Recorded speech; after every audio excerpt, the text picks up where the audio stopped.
Try this again.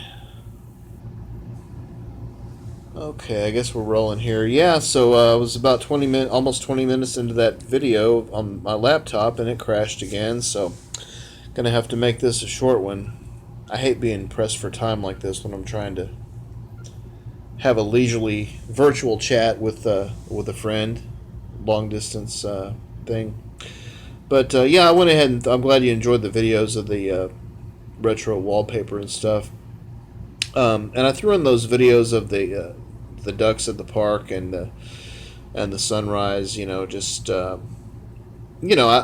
like stuff like that. I think it's therapeutic and soothing. So I hope you dug it. And yeah, that's cool that the thrift store that benefits the other guacamole, bacon, lettuce, and tomato community. That's cool that they didn't that they used the old retro murals instead of the Madonna and Leatherman, and even better that they didn't use the Madonna Drag King Leatherman and the Justify My Love.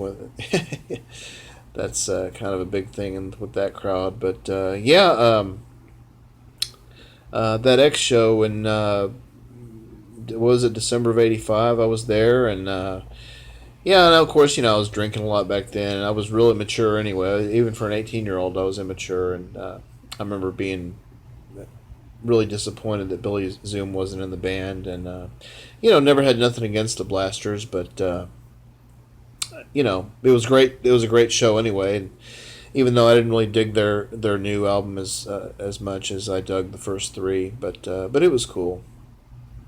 I was there on a double date, me and Lynette and John and Christy, friends of hers from Irving. And we went to the taco. Think I told you we went to had dinner at the classic, the old school Taco Inn in Irving on the way there.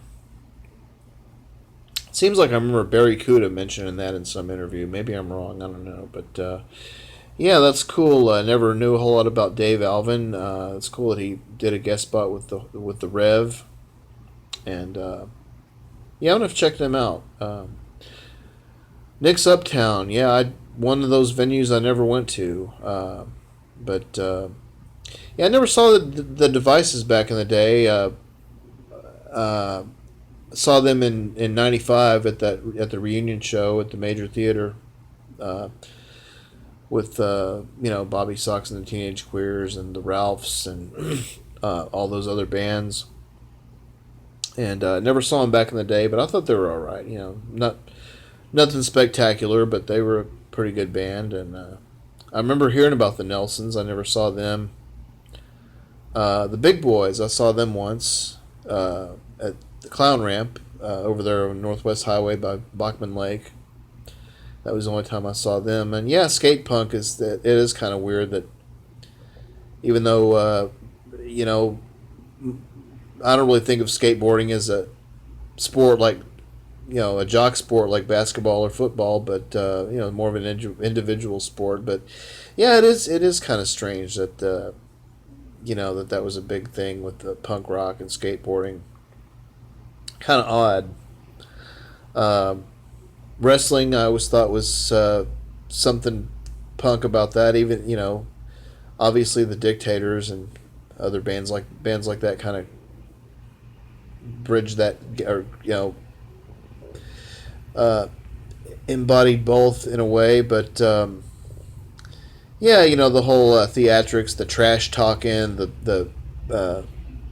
fact that it's kind of blunt and vulgar and kind of crude and in your face and ugly, kind of sick, kind of white trash. Uh, yeah, something punk and wrestling kind of go together. Jocks, yeah, Rollins, Danzig, I don't know. I lift weights. I know we've discussed this before. I don't do it to bulk up. I don't. I remember learning in PE class that less repetitions of a heavier weight is to add bulk, and more reps of a lighter weight is just to add tone, just to keep your muscles toned, and that's what I try to do. I actually work out a few times a week. I try to do it little something every day, nothing rigorous. I'm 53 years old. I don't want to, overdo it. But I'm definitely more health conscious than I've ever been, and exercising more regularly.